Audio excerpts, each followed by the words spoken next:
En 2020, le terrorisme a pris 80% du territoire malien. Vous avez Serval, Minisma, Petit Karak, G5 Sahel, et Petiti et Patata. Au lieu que le terrorisme soit détruit, de l'extrême nord du Mali, il a pris 80%.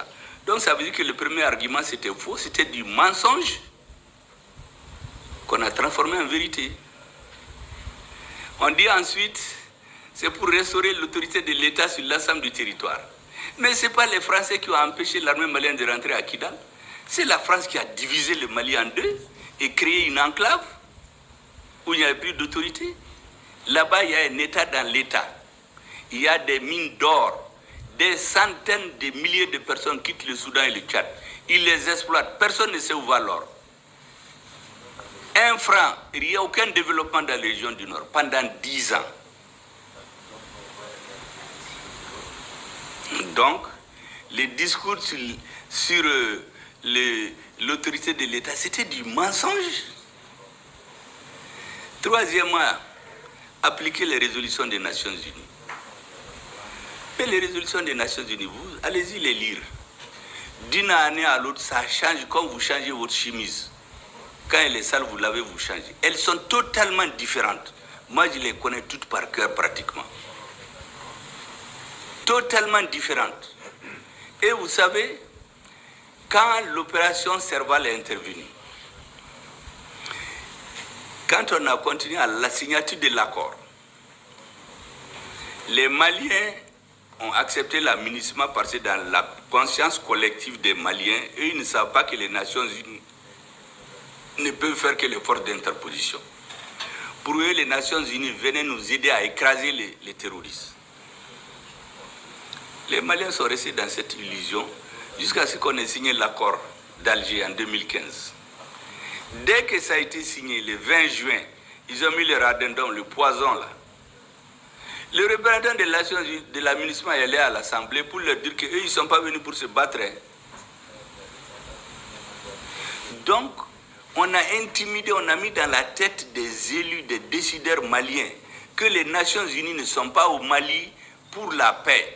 Elles sont là pour entretenir l'illusion de la paix en attendant 20-30 ans, pour que tous les dirigeants actuels meurent et des nouveaux jeunes qui ne savent que la jouissance, les voyages, les visas, l'argent dans des comptes viennent à la tête des États.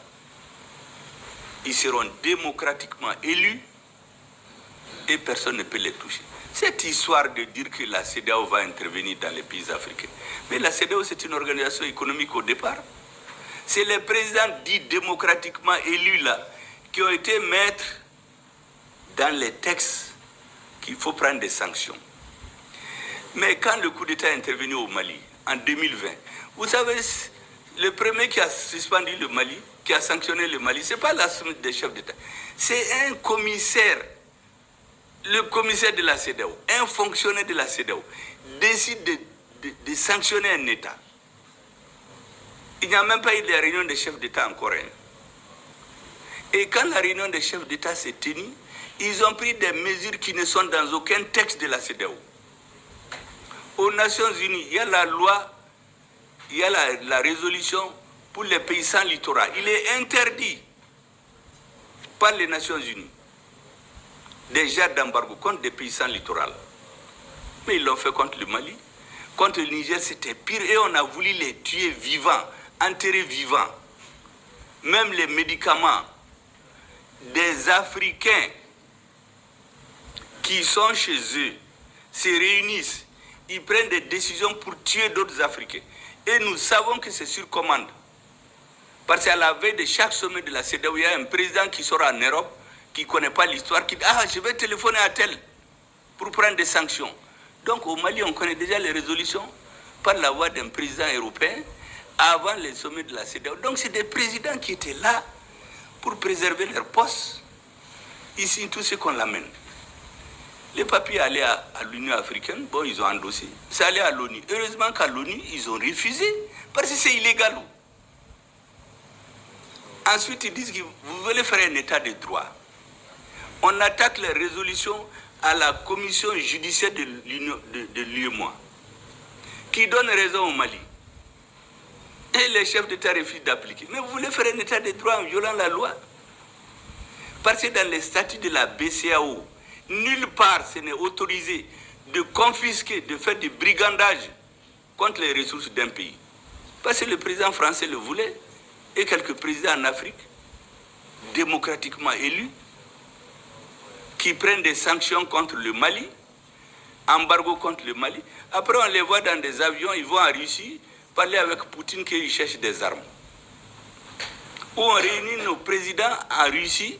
Il y a un président africain qui dit que lui ne va pas se photographier avec le président du Burkina Faso et du Mali, au motif qu'ils sont des putschistes. Et 2 semaines avant, on voit le même président avec un autre président qui a fait un coup d'État. Il est en veste, il est en pipao, il fait des selfies.